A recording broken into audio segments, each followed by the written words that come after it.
This is a very good question, and I thought because this is given as agenda to CREAT will address, but I will tell you what we are contemplating. As I mentioned in final CA, in one elective paper, it is open book system now. All questions are case studies, no memory based question. So the CREAT will examine whether we can have all subjects on open book system so that students don't have to memorize and go appear for the exam. Apart from this, you asked another question, can we have all objective questions?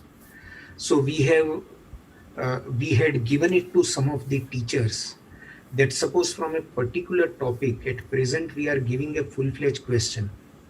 So can we give a paragraph and then ask them to answer 3 or 4 objective questions on the same topic? So they are developing material for that. At present, many parents were requesting that why you are not taking online exam. But we had meeting with TCS, we had meeting with what next another platform, and they said that because so many of your papers are theory, it would be very difficult to keep a watch of the type a supervisor or invigilator keeps in exam, and student has avenue to have somebody in the room who would give feedback, and it would be riskier proposition.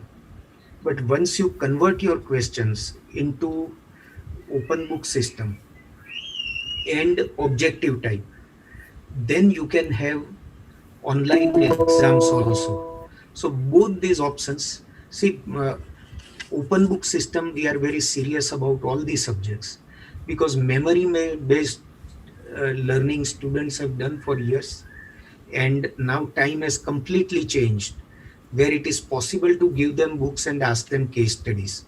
So that we are doing. Apart from that, very seriously we are examining the possibility of converting these exams into online as early as possible. See, today this pandemic, we do not know for how many months or years it will last, how many waves will come, and therefore we can't keep on depending on offline exams which are physically conducted.